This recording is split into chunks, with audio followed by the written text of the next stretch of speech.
आज हिंदवी स्वराज्याचे संस्थापक छत्रपती शिवाजी महाराजांच्या जयंतीच्या निमित्ताने मी सिंधुदुर्ग जिल्ह्याचा पालकमंत्री म्हणून आपल्या सगळ्या जणांना मनपूर्वक शुभेच्छा देतो।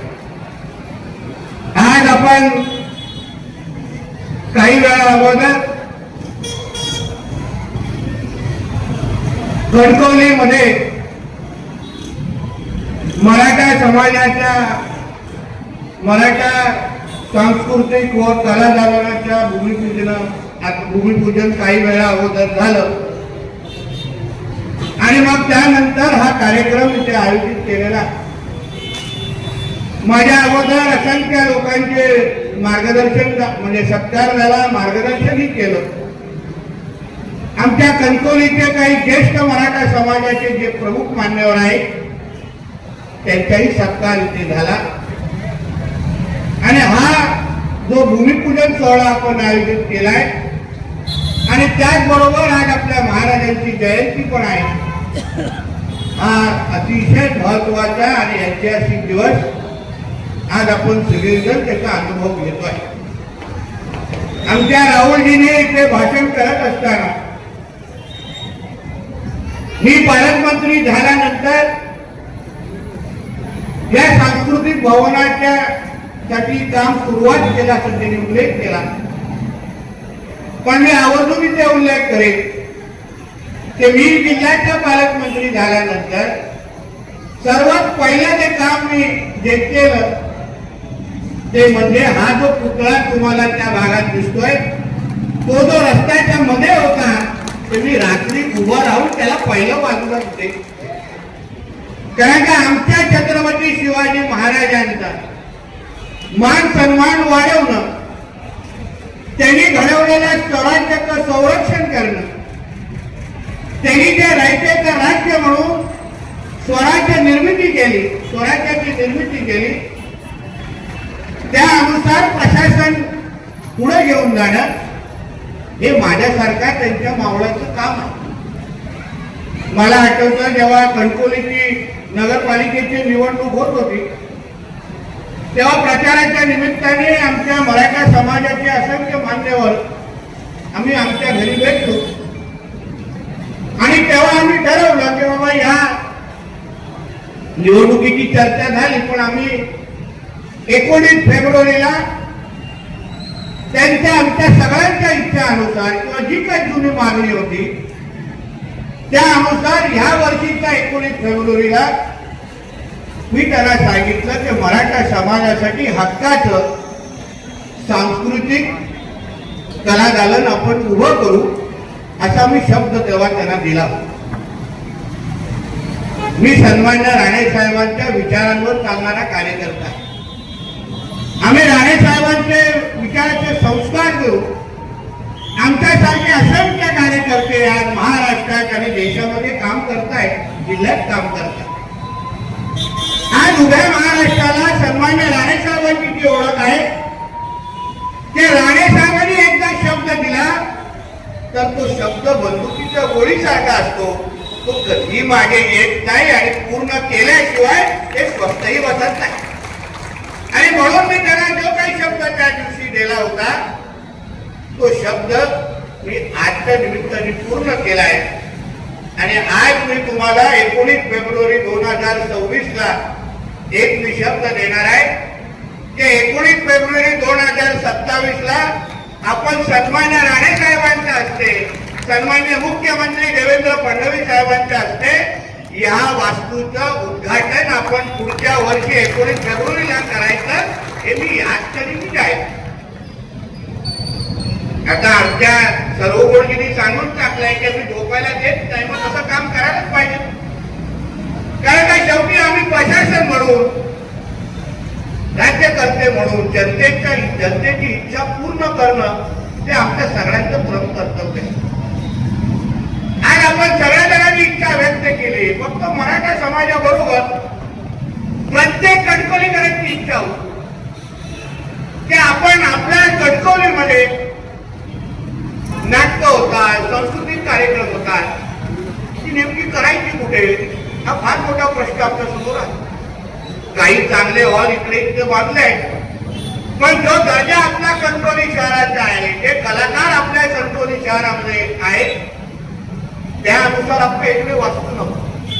मला आठवतं येत्या काही वर्षा अगोदर प्रशांत दामले जे मराठी कलाकार आहेत, ते आपल्या असलेलं जे जुनं मराठा मंडळाचा जो हॉल आहे तिथे नाटक करण्यासाठी त्यांचा एक प्रयोग होता. त्यांनी त्या प्रयोगाच्या नंतर मला माझा नंबर कुठून तरी शोधला आणि फोन केला आणि त्यांनी नाराजगी व्यक्त केली.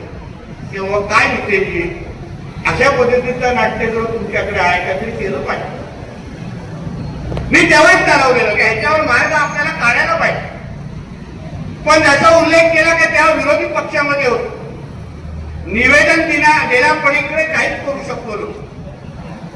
म्हणून पाठपुरावाही केला. त्या वेळी त्या मंत्री महोदयांनी सहकार्य करण्याचं आश्वासन पण केलं. पण जेव्हा पालकमंत्री म्हणून हातात सगळे अधिकार आले, तेव्हा ठरवलं की दिलेला जे शब्द होता आणि वर्षाच्या माझ्या कणकवलीची जी मागणी होती ती आपण आपल्या ताकदीवर पूर्ण करायची आणि त्यानुसार ही प्रक्रिया मी सुरू केलेली आहे.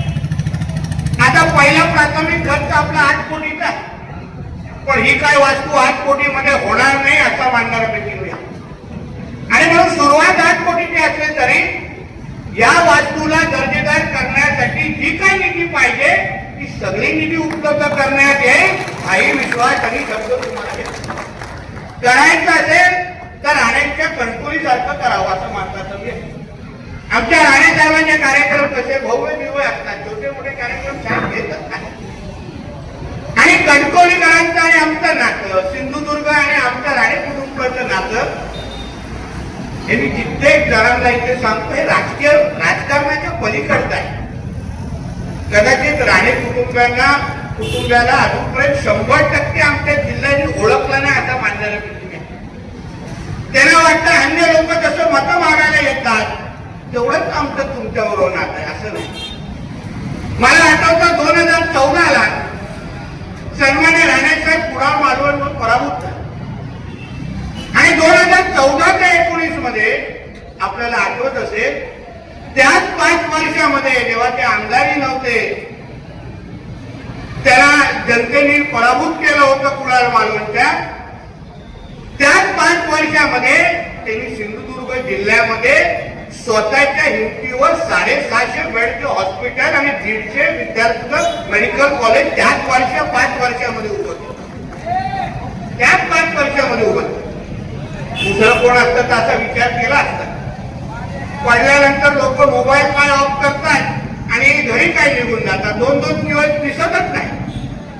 पण त्याच 5 वर्षामध्ये साहेबांनी एवढी मोठी वास्तू पूर्ण का केली तर माझ्या जिल्ह्याचे जे नागरिक आहेत ते कोल्हापूर आणि गोव्याकडे न जाता सिंधुदुर्गामध्येच त्यांना दर्जेदार आरोग्याची सेवा मिळावी अशासाठी शासनाची कुठल्याही 1 रुपयाची मदत न घेता त्यांनी ते तिथे हॉस्पिटल आणि मेडिकल कॉलेज उभं केलं. त्या विचारातून घडलेले आम्ही कार्यकर्ते आहोत. म्हणून राजकारण, निवडणुका या सगळ्या गोष्टी होत राहतील, त्याच्यामध्ये काय नाही. शेवटी त्या प्रक्रियेचा भाग आहे लोकशाही. डॉक्टर बाबासाहेब आंबेडकर साहेबांनी जो संविधान आम्हाला दिला त्याप्रमाणे ह्या निवडणुका आणि आपल्याला मतदार म्हणून आपण अधिकार बजावतो. पण आमचं आणि तुमचं नातं हे त्या निवडणुका आणि राजकारणाच्या पण पलीकडचं आहे. आणि म्हणून मी जो काही शब्द तिथे दिला तो शब्द आपण आमच्या जिल्ह्यातल्या नागरिकांना आणि माझ्या कणकवलीकरांना दिलाय आणि म्हणून मी तो शब्द पूर्ण करणारच हे समजून मी आज हे भूमिपूजनची प्रक्रिया सुरू केलेली आहे. आणि तुम्ही सर्व गोडजी आणि यांना विचारा त्याचा काय सत्कार करायला लावला.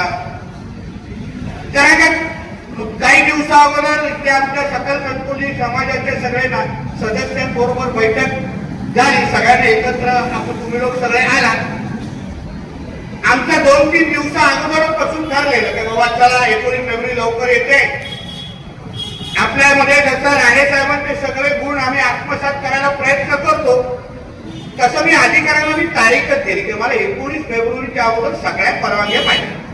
मला कुठलेही कारण नको आणि मी कारण ऐकून घेणार. मला प्रत्येक परवानगी की तुम्ही प्रमापासून जी काय परवानगी तुम्ही आणून द्या. आणि त्याप्रमाणे आमच्या जिल्हा प्रशासनाचं, आमच्या कलेक्टर मॅडम असतील, पीडब्ल्यूडीचे अधिकारी असतील, पाठपुरावा करणारे आमचे सर्व कोण जे असतील, यांच्या मनापासून मी अभिनंदन करतो किंवा आभार मानतो की त्यांनी मी दिलेला जो शब्द होता ते मला पूर्ण करण्यासाठी त्यांनी खऱ्या अर्थाने मला सहकार्य केलं आणि मला ती प्रमा काढून आता आपलं सगळं मार्ग ते पूर्ण मोकळं केलेलं आहे. आणि म्हणून एका परवानग्याच्या गोष्टी झाल्या. मग मी सांगितलं की एक काम करा, सर्व गोष्टी आणि राहुलला सांगितलं की तुम्ही सगळ्या लोकांवर परत सकल मराठा कणकोलीमध्ये बरोबर सगळ्यांवर जाऊन बसा. काय ही नितेश राणेची वास्तू नाही, एका कोणाची वास्तू नाही, ही माझ्या कणकोलीकरांचा आणि माझ्या सकल मराठा समाज कणकोलीची ही वास्तू आहे, ती एका कोणाची वास्तू नाही. आणि म्हणून ही वास्तू बदल कशी, त्याच्यात काय काय असलं पाहिजे, त्यांच्या काय सूचना आहेत, त्यांना काय त्याच्यामध्ये बदल हवाय, हे सगळ्या गोष्टी त्यांना विचारा, प्लॅन त्यांना दाखवा, समजवा, त्याच्यामध्ये त्याला डिझाईन मध्ये काय फरक पाहिजे असेल तोही करा आणि तरच कार्यक्रम फायनल करून 19 तारखेकडे पहा. याप्रमाणे तुमच्या सगळ्यांबरोबर बसलेले आणि सगळ्या गोष्टी निश्चित झाल्यानंतर मला फोन आला की साहेब अशा अशा बदल सांगितलेला आहे, सगळं आपण करतोय आणि मग त्यानुसार आपण हा कार्यक्रम जाहीर केलाय. आणि म्हणून सकल मराठा समाज कणकोलीला सांगेल की हे काय नितेश राणे पुढे ठेवू नका, जबाबदारी आपल्या सगळ्या जणांची एक असतात. आपण सगळेजण एकत्र मिळून, कणकोली नागरिक म्हणून, कणकोली सकल मराठा समाज म्हणून आपण सगळ्या जणांनी ही वास्तू सांभाळायची आहे आणि या वास्तूला स्वच्छपासून सगळ्या गोष्टी मेंटेनन्स करण्याची जबाबदारी ही आमच्या बरोबर तुमची आहे, एवढा आवर्जून ह्याच कार्यक्रमाच्या निमित्ताने सांगा. नाहीतर काय होईल, काही तुटलं तर लागला मला फोन, पाणी आला नाही लागला मला फोन, टाईम तोडली लागला मला, असं नाही. सगळ्यांची सामूहिक जबाबदारी आहे. ती मला विश्वास आहे मराठ्यांनी हातात घेतलेलं कुठलंही काम ते नक्की यशस्वी होतं, हा मानणार. शेवटी ज्या विचारांवर आपण सगळेजण चालतोय ते छत्रपती शिवाजी महाराज, आज जसं आमच्या उमेश सावंतजीने अतिशय चांगल्या पद्धतीने, त्यांना अचानक दिल्याचा फायदा बघा किती ती चांगलं बोलतात. पण आज सकाळी त्यांनी अतिशय चांगलं वाक्य मला माझ्या व्हॉट्सअपवर पाठवलं की छत्रपती शिवाजी महाराजांची जयंती साजरा करत असताना छत्रपती शिवाजी महाराजांना आपण का ओळखतो, का मानतो, ते त्यांनी समाज म्हणून, हिंदवी समाज म्हणून, हिंदू समाज म्हणून आपल्याला दडपशाही आणि अन्याय विरुद्ध लढायला शिकवलं आणि म्हणून आपण छत्रपती शिवाजी महाराजांना मानतो. ही भावना आपल्या सगळ्यांमध्ये कशी असली पाहिजे. अन्याय विरुद्ध लढणं आणि अन्याय सहन न करणं ही खऱ्या अर्थाने आपल्या सगळ्यांमध्ये हिंदू समाज म्हणून आपल्या सगळ्यांची भावना असलीच पाहिजे, असा मानणारा कशी नाही. शेवटी आज आपण एकत्र येऊन हा कार्यक्रम करू शकलो म्हणूनच आपली प्रत्येकाच्या डोक्यावर भगवा आहे, गळ्यात भगवा आहे, कोण काय वेगळं नाही, सगळे छत्रपती शिवाजी महाराजांचेच मावळे म्हणून आज आपण इथे बसलोय आणि ही भावना असणं अत्यंत गरजेचं आहे.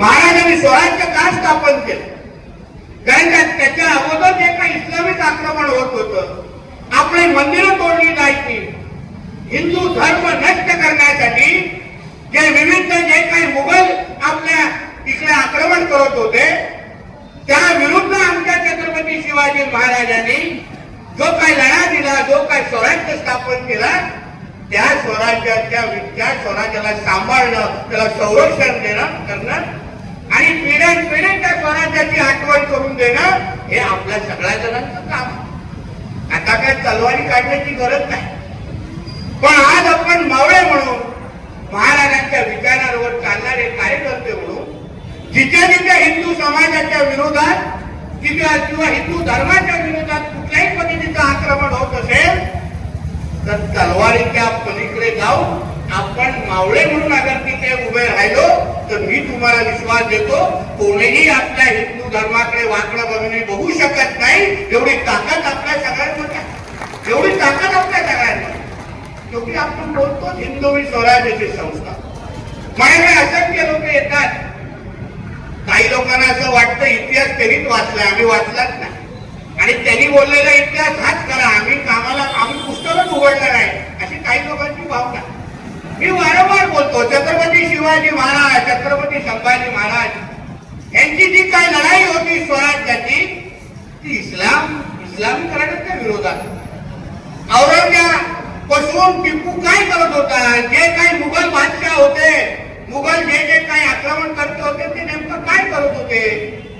ते मंदिरं तोडत होते, ते धर्मांतर करत होते, ते आपल्या हिंदू धर्माला नष्ट करून या इथे इस्लाम राज्य बनवण्याच्या दृष्टिकोनातून त्यांची जी काय वाटचाल सुरू होती, त्याच्या विरुद्ध आमच्या छत्रपती शिवाजी महाराज आणि छत्रपती संभाजी महाराजांनी भूमिका घेतली आणि ती लढाई उभी केली. म्हणून आता हल्ली जे काही तुलना आपल्या इकडचे काही कपाळकरांचे आहेत, हिंदू म्हणून पण आपण त्यांच्याकडे बघून आपल्याला लाज वाटतं की हा बघा कसा हिंदू आहे. छत्रपती शिवाजी महाराजांची तुलना ते टिपू बरोबर करतात. आता टिपूचा इतिहास कोणी वाचला असेल, कोणाला माहिती असेल तर मुद्दाम वाचा, म्हणजे त्यांना कळेल. नाही तर उगाच आमच्यावर आरोप करतात ते हिंदू मुसलमान करतात. बरं नाही बाबा, आमच्या छत्रपती शिवाजी महाराजांची तुलना तुम्ही नेमकं कोणाबरोबर करता, या गोष्टीवर आमची भूमिका. मी मला एक वाक्यात विचारलं तर छत्रपती शिवाजी महाराजांची तुलना कोणाबरोबर होऊ शकत नाही, ही भावना आमच्या सगळ्यांची.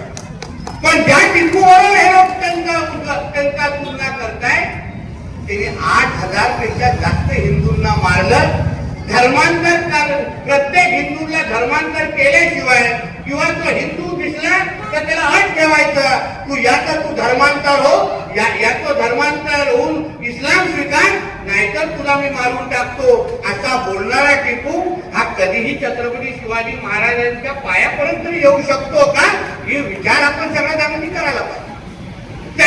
त्या टिपूच्या स्वतःच्या तलवारीवर हे आपला ओवैसी सारखा जो वेळा आहे, हैदराबाद वरून बसून भोगतो, पण त्याला कधीतरी सांगतो, कधी आला माझ्या व्यासपीठावर तर त्याला नाही काय कोणाला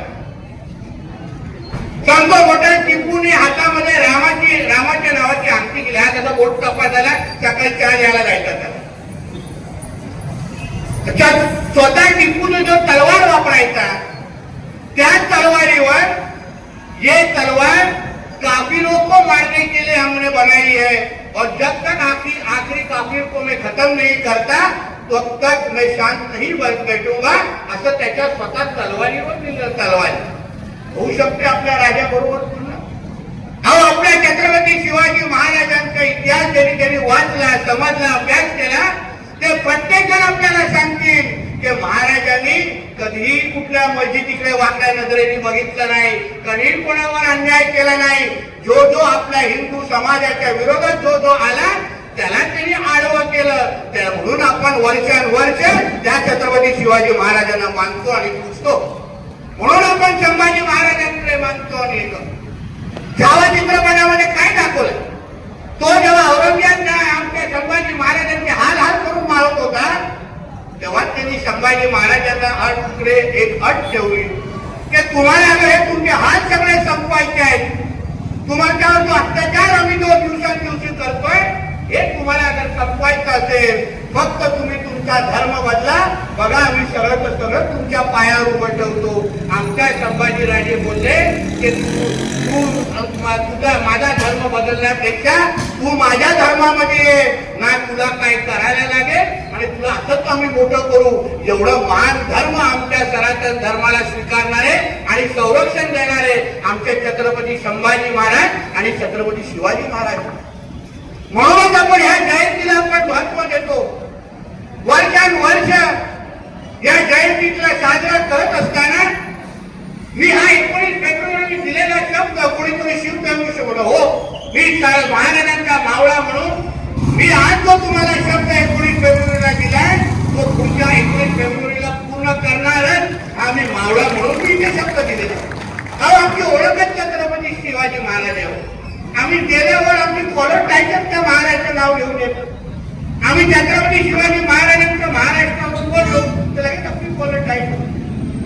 आम्ही काय बोललो, सिंधुदुर्गाचा इतिहास जे आमच्या थोडा उमेश सावंतजींनी सांगितलं, थोडा राहुलजींनी सांगितलं. सिंधुदुर्गाचा इतिहास आणि छत्रपती शिवाजी महाराजांच्या स्वराज्यामध्ये जो आमच्या सिंधुदुर्गाचा उल्लेख आहे, तो मी तुम्हाला आमच्या सकल हिंदू समाज, सकल मराठा समाज कणकवलीला आवर्जून सांगेल की आवर्जून तुम्ही तुमच्या दालनामध्ये आपल्या सिंधुदुर्गाचा इतिहास प्रामुख्याने तुम्ही इथे दाखवला.